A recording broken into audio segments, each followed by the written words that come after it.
Hello and welcome to Just Films and That. This is the podcast where we celebrate films that we think might be underrated, underappreciated, or we just wanted to talk about it. This week, we're going to be talking about a film that Alice has chosen, which is The Beach from 2000. So, let's see what we reckon.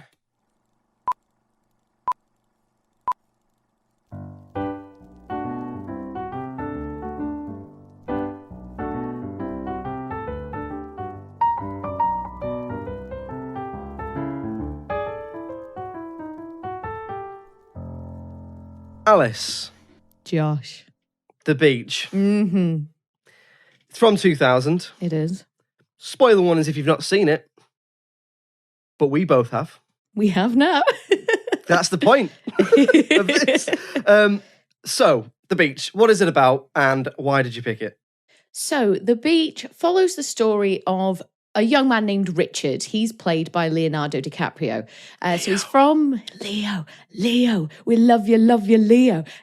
So he has traveled over to Thailand from the United States of America. He's kind of looking for something. He doesn't really know what. He just kind of wants to get away from it all, maybe looking for some spiritual enlightenment, that sort of thing. Anyway, through some circumstances, he comes across a map that leads to a secret island. And a few things happen. He meets a couple of people who want to go with him to the secret island. So they use the map. So they get there. It's a bit of a slog. They have to swim. They can't really use, boats and vessels and stuff. It's really, really secluded and hidden away and isn't on any proper maps. This map he's got has been, hand drawn. So they get to the island. They find this community. At first, they're not really welcome because the islanders are a bit closed off. It's like, oh, we don't want strangers here. It's already, we're already kind of in a fine balance of trying to keep this place a secret, but they become assimilated, they become part of the community, things are nice for a little bit, then things start to go a little bit south as the true struggles of living on this island become all too apparent. Some men get severely injured by a shark, and it's the turmoil of, well, what do we do with them? And then it turns out that before Richard left to embark on this adventure, he had left a map for another group of people. And so the head of the island, Sal, is absolutely furious about this, so leaves him to wait up on a mountain and wait for these people and basically find a way to turn them back and not let them on the island. But everything goes terribly wrong. Those people die.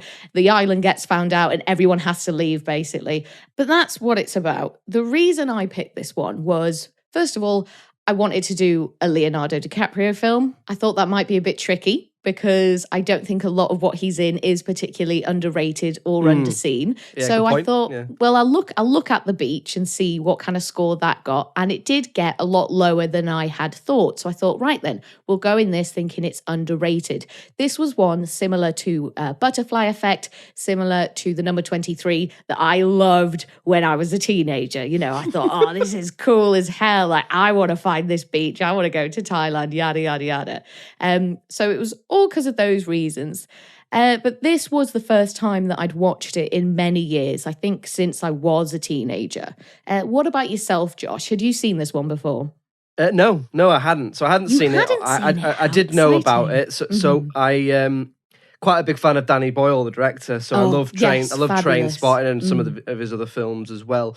So what I knew about this was a couple of things, which was that it was his first attempt at a big Hollywood American film, and that I knew it didn't do very well. I of course knew the song. You did know that, did you? That it didn't. I knew that it wasn't very well received. Yeah, because I think he's gone on to talk about it quite a lot when promoting other films, and I of course knew about the masterpiece that is Pure Shores by All Saints. Beautiful, I love it. But no, I was interested to see it as well because I do like Leo. Were you part of Leo Mania back in the day? I was absolutely part of Leo Mania. In love with him.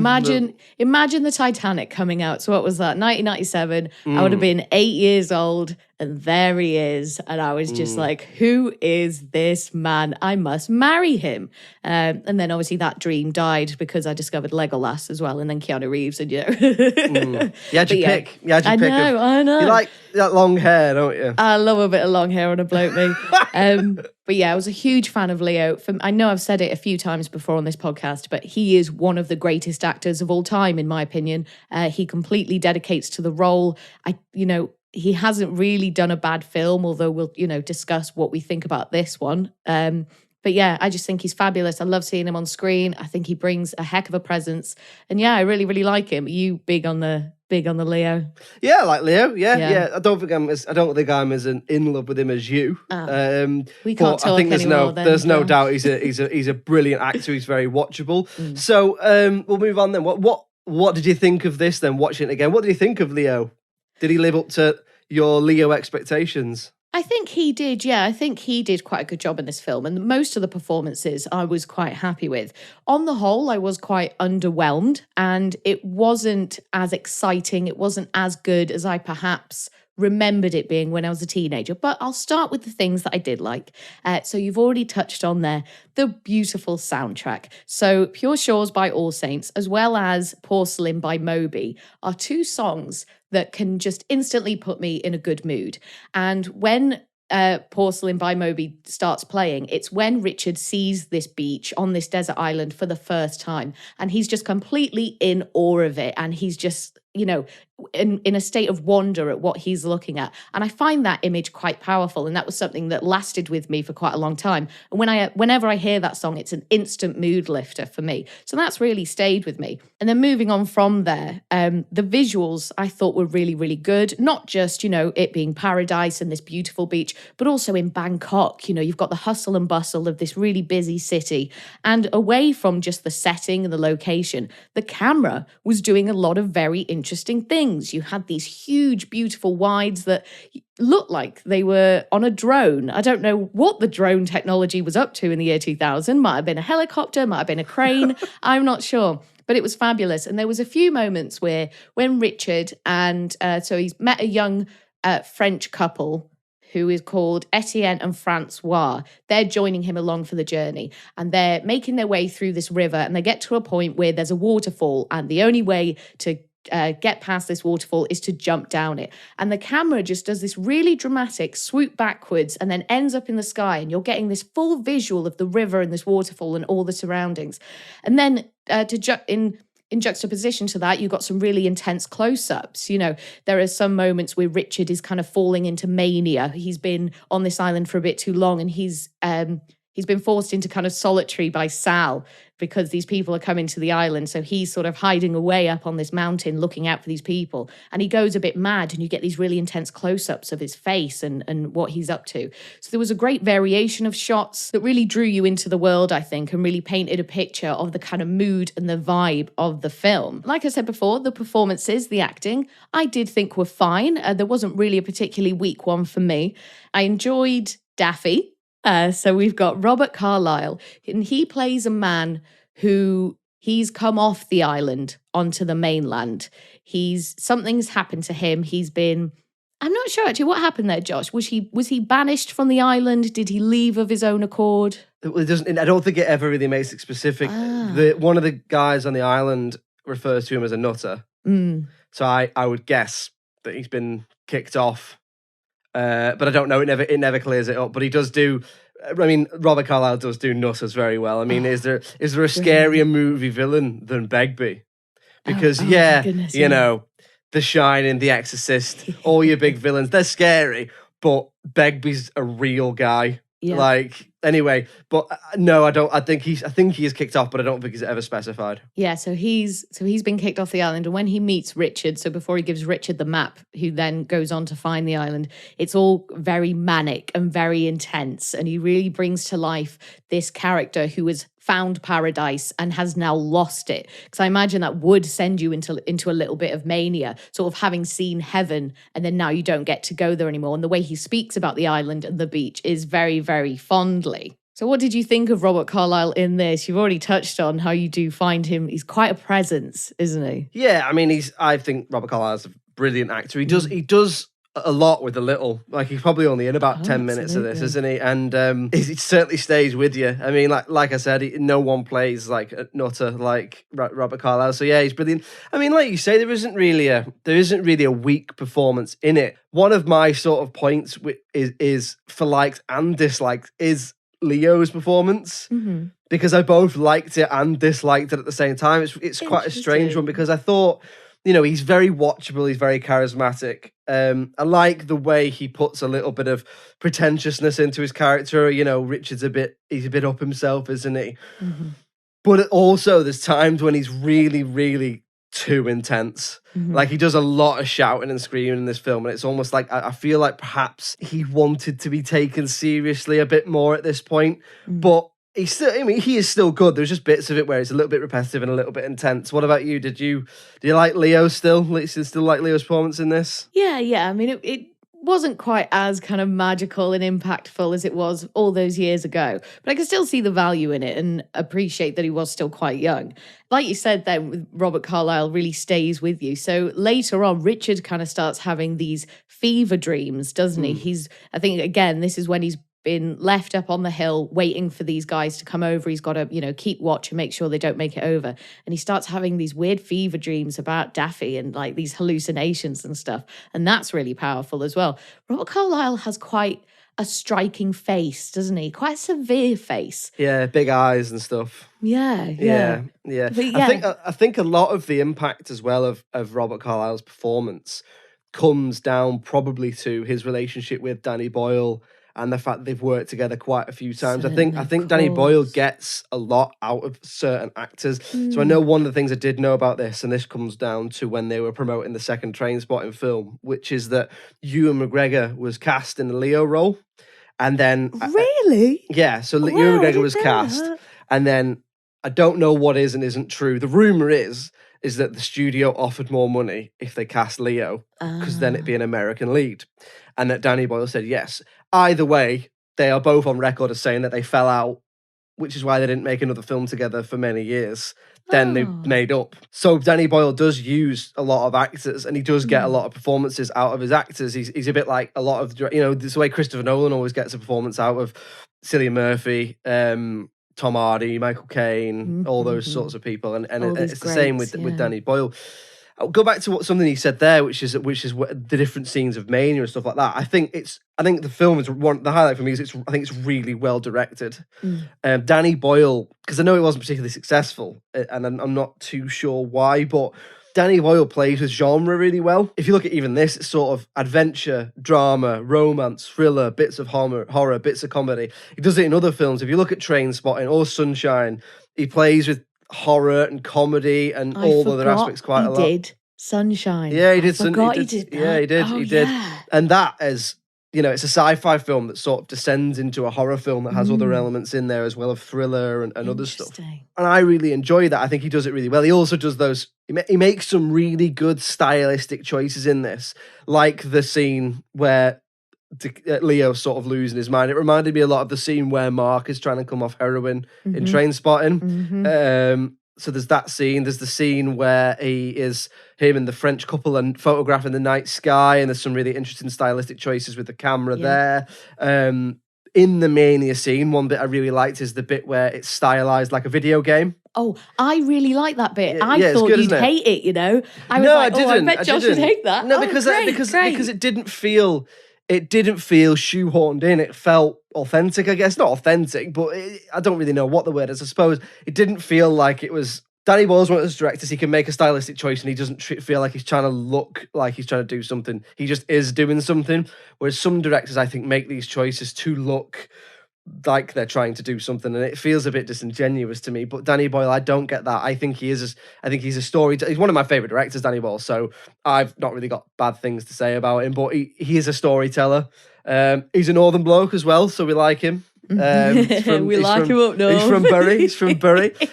So there's the video game scene again. Similarly, the flashbacks to Daffy where he's talking to Richard once we already know that he's died.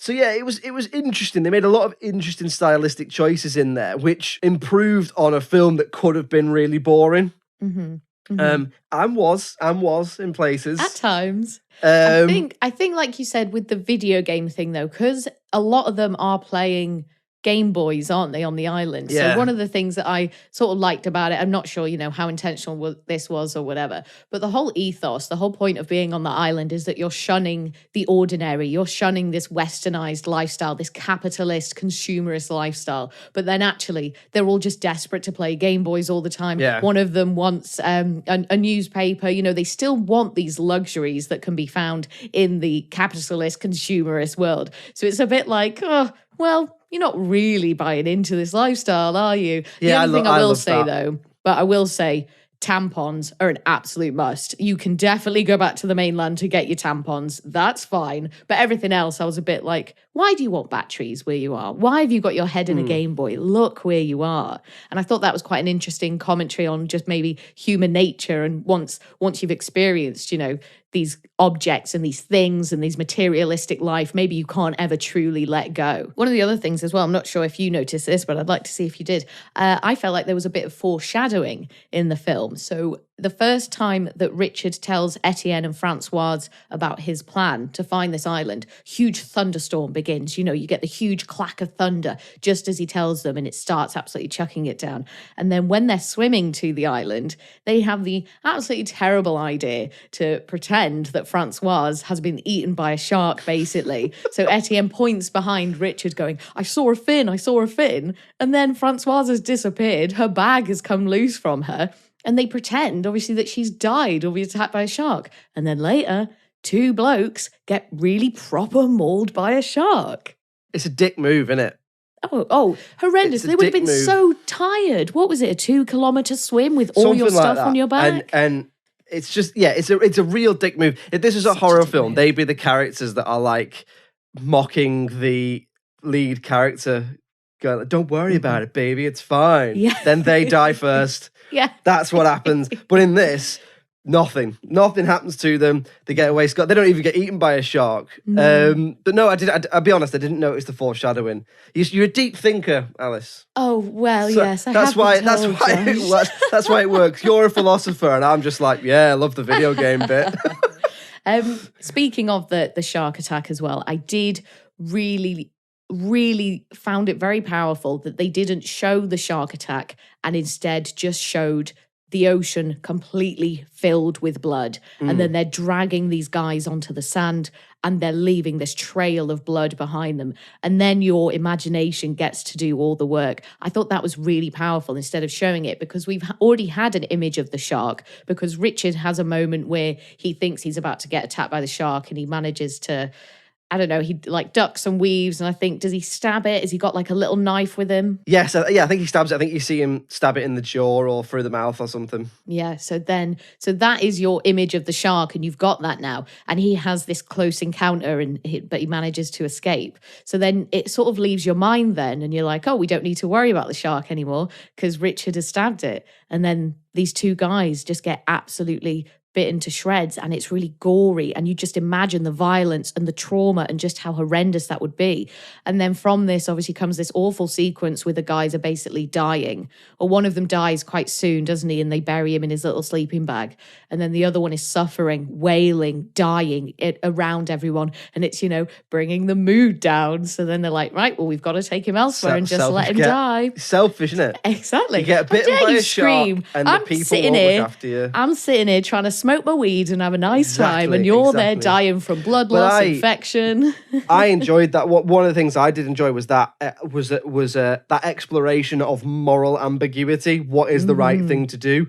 Is the right thing to do to when you can't, because they do try and they try and take him to hospital and he won't go back in the water, and they refuse to bring a doctor to the island. So essentially, it's a bit of a catch-22 situation. It probably isn't the right thing to do to leave him in a tent to die, because that's essentially what they do, isn't it? He's suffering, so they take him out into the woods with the intention of just leaving him to die. And then Leo eventually kills him, doesn't he? Yeah, like sort puts of him out of his misery, sort of yeah, thing. like a mercy killing, isn't it? Yeah. But I thought that was interesting. I mean, really, I suppose what the right thing to do is go, well, we are taking him to the doctor because you literally can't fight back because you've been bitten by a shark. So get on the stretcher. And kind of the moment that he said that, you do kind of lose a little bit of sympathy. And it's just like, nah, just get in the boat, mate. They're saying they will take you to a hospital. But now you're being a little bitch about the water just because you got bit by a shark. Listen, you little shark bite bitch. But no, I enjoyed that. There was a lot of, it's back to what you were saying, which is, they've got this philosophy. We're living free on this island, but also we want our home comforts. We want our soft bog roll and our Daily Telegraph and our Game Boy. Like you say, obviously some things are necessary, like food and drink and tampons and stuff. But do you need a Game Boy? It's that almost first world idea, that pretentiousness, that gap year mentality, isn't it? And I thought that was quite interesting because it is an extension of Leo's character as well. They're all so pretentious, but you don't really know why they're there. They never really give you a reason. Like, this is why we all came here. They just did. And I thought that was interesting when it came down to real issues like someone's hurt and needs medical attention. And just to finish as well, before we move on to the dislikes, Alan Johnson, Patterson Joseph. Yeah. Oh, what a wonderful... I love seeing him in everything. In tremendous shape as well. Oh, fabulous. I mean, fair play, Patterson. You must have done some hours at the gym for this.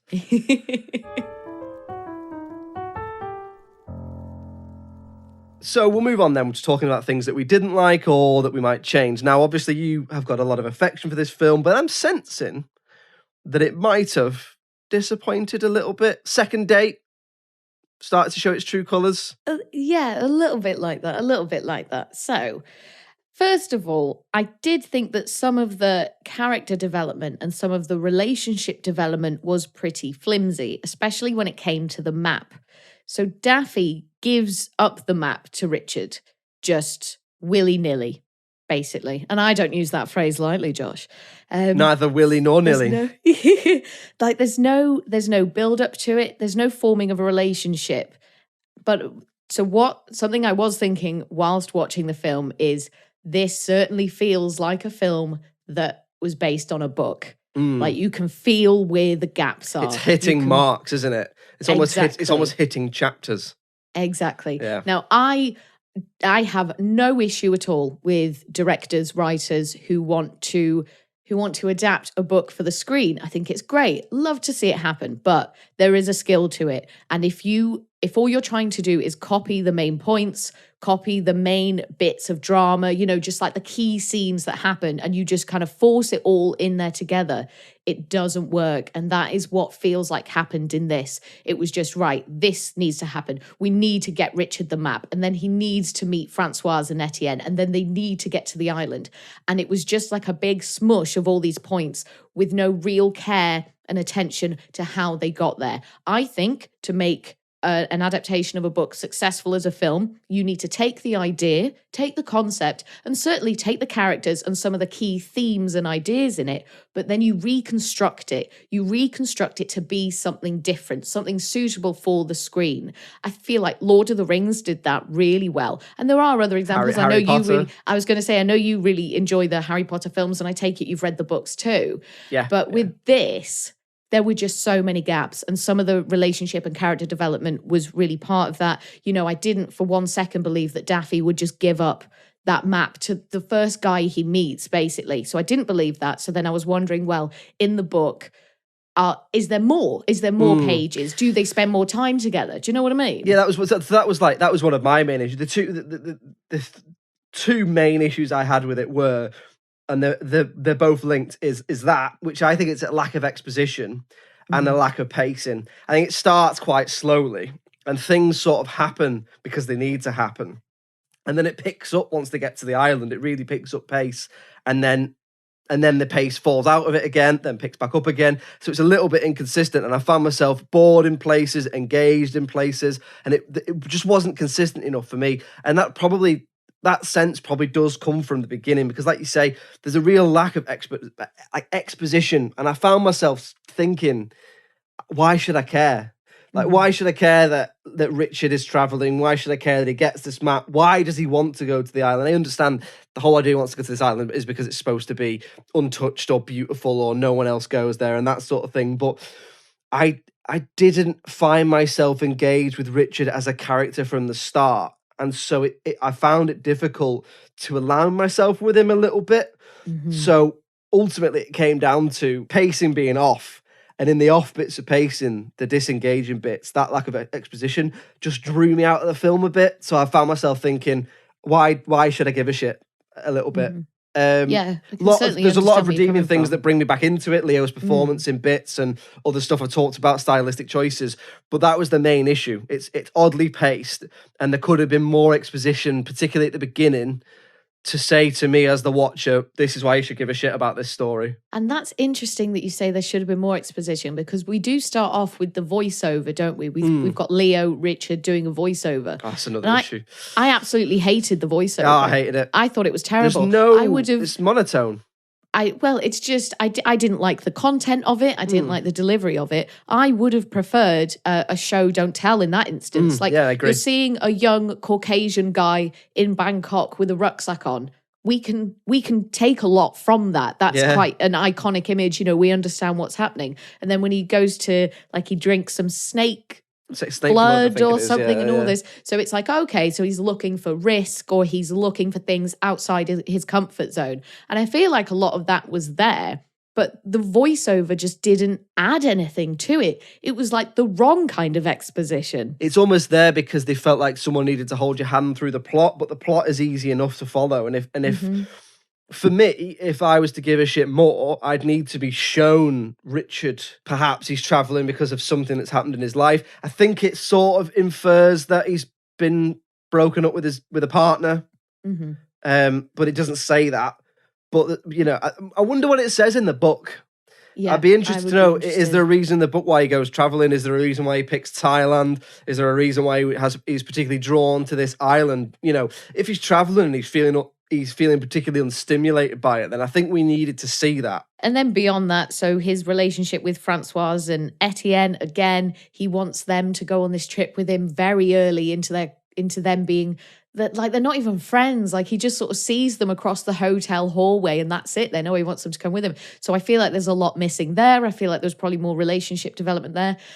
So the score, I absolutely hated. I don't know if you noticed this. So the soundtrack I thought was beautiful and I loved it. The score, I hated it. It didn't match the action at all for me or the vibe. It felt really outdated. It felt like a family film score at times, and at other times felt like silent cinema-esque music. It was so weird.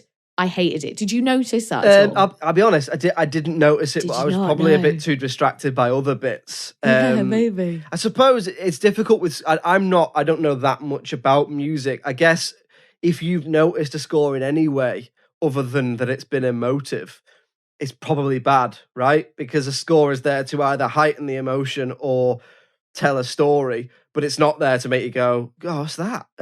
Which obviously has done for you, hasn't it? So no, I didn't really notice it, but there must be something to that if you've said it, because it must be.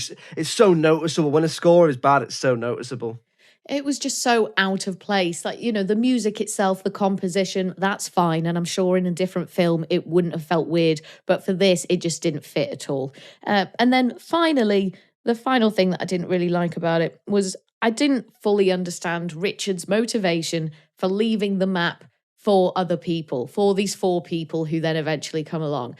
He's done that. The filmmakers have done that. The writers, Danny Boyle, whoever, just to make the ending happen, right? It's like, but these 4... Just a plot device, isn't it? If it happens in the book, maybe it doesn't happen in the book, I don't know. But for me, and again, but maybe it's just because we don't get to know Richard enough. Maybe that is something he would do, Richard in the book, but we're not really getting that from Richard in the film. And I didn't get it. I was like, why would you leave that map for anyone else? It goes completely against the whole ethos and the whole ambition to get to this island. It's bad enough that you brought 2 other people with you, Francoise and Etienne. Daffy gave you that map in confidence and said, how secret it is and how special it is.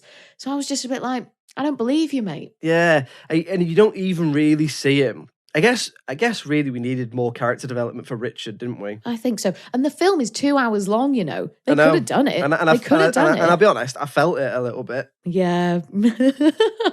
There was, and I don't, it wasn't awful. As I've said, it was all right. But there was bits where I was like, where you could have been doing character development, you were showing this, or there was quite a lot of scenes of the people in on the beach in the community just having a lovely time. We know it's lovely. I can tell it's lovely. Like, look at it, it's lovely, isn't it? But why does Richard want to be there? And like you said, why would you leave a map particularly because he leaves it for specific people who help him out, but he doesn't seem particularly drawn to those people or to love those people. He locks himself out of a cabin and they give him a beer, and I think they smoke a joint, and that's it.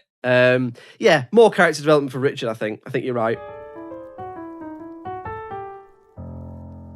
So we'll move on to talking about the critical reception then, before deciding, is The Beach underrated? You did pick it because you think it's underrated. That's right, isn't it? Correct. Yes, I did. So I haven't seen the critical reception. Mm-hmm. Give me a guess. Give me your best guess, Josh. Give me a guess. Hit you with my best shot. I think, and so I know just from the legacy of the film that it didn't do particularly well, but I have also met quite a few people in general film conversation who have said they liked it. So I'm wondering if it was critically not very well received, but I think it's probably gained a bit of a following in certain respects, which might pull it back up. So I'm going to say, on average, maybe a 6. Okay. Out of 10, I mean. So 60%, 6 out of 10. So at the time of recording on IMDb, it gets 6.7. That's pretty good, I thought. Now then, we head over to Rotten Tomatoes, and for the real reason why I picked this. Right, okay. So the audience gave it 57%, and then the critics gave it 20%. 20%. That is low. And the critics' consensus, it says here, that The Beach is unfocused and muddled, a shallow adaptation of the novel it is based on. Points go to the gorgeous cinematography, though. So I don't completely disagree with that. I do feel like perhaps 20% is too low. The tricky thing for me is that I love the concept. I really do. And I love the potential that is there, because there is such potential. But it just didn't deliver on all fronts. And I think there were some real issues with the writing. I think it is difficult to adapt from a book, but there are ways to do it. We know there are ways to do it. We've seen it happen. And the way they tried to do it just didn't work for me. Yeah, I mean, so like, for example, another example of a book, American Psycho, for years was considered to be unfilmable, unmakeable. You cannot make this into a film, I think. It was quite a well-known thing about that book. But the film is brilliant. Well, I think the film is brilliant. It's not exactly like the book, because there are things in the book that you probably couldn't really do in a film. Well, maybe not then, maybe you could now. But I still think as long as you get the essence of the characters right, I think people will buy it. Back to, I know I've already mentioned it, but back to Harry Potter, there's so much lore in Harry Potter and Lord of the Rings. All the Lord of the Rings films, they're so long, and all, there's 8 Harry Potter films, and yet there's still so much lore that they don't bring into the films because it's just not possible. But if you capture the essence of the characters, if you get that and the story across, I think people will forgive it if it's entertaining. Whereas with this, I agree with you. I think the critics have got a point there, which is it is unfocused and it is a little muddled. There are some redeeming features, and I don't think it's 20% bad. I think it's not amazing. I wouldn't be in a rush to watch it again. I would give it about what I gave it then, maybe a 6. What about you then? So you obviously picked it. So is it underrated? I mean, if we're going off the critics, maybe it is. But what do you think? You picked it. What do you think? So I don't think it is 20% bad, because technically, like, technical elements of it are very, very good. And there is a lot of thought put into certain aspects of it. I would say perhaps the IMDb score, the 6.7, is a little bit high, and that maybe the audience score of 57% is more appropriate. So I wonder if it is appropriately rated when taking into consideration all the different... Averaging it out. Yeah. I must say, I am a bit disappointed.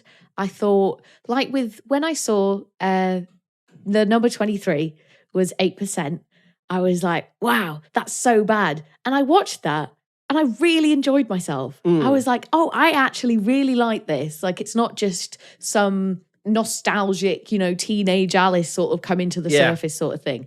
And with this, there was just a lot missing for me, and I was quite disappointed.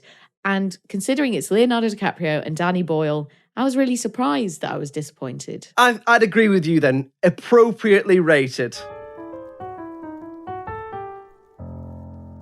Well, there we go. The Beach, appropriately rated. I didn't see that coming, I'll be honest. I can say I am a little bit disappointed. There. I had high hopes, but there we go. This is why we love doing this podcast. Well, listeners, I hope you enjoyed that episode. Let us know what you thought of The Beach. If you think that it is underrated, if you think it's overrated, maybe if it's one of these films that deserves to stay in the bottom of the DVD bin, let us know. We love to hear from you.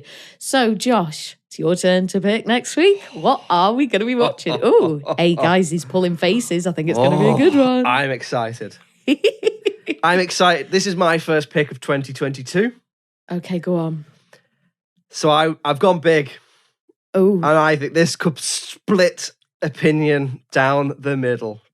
Okay. Next week, Alice, we are going to be watching Green Lantern.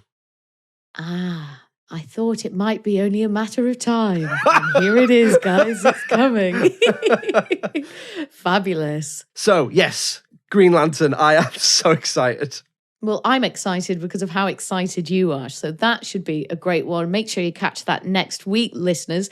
In the meantime, if you want to give us a follow on social media, we are on all the platforms. We're on Twitter, we're on Facebook, we're on Instagram. I nearly said MySpace then. We're not on MySpace. Sorry, guys. We're not Habbo there yet. Hotel.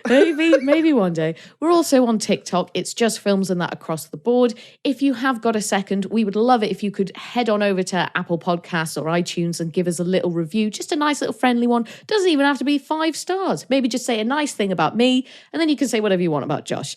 But that's it for this week. Thank you so much for listening. Thank you so much for listening, everyone, and we will see you next week with Green Lantern. Josh, it's been an absolute pleasure speaking with you as always. Yes, join us next week for Green Lantern. Cheerio. Bye.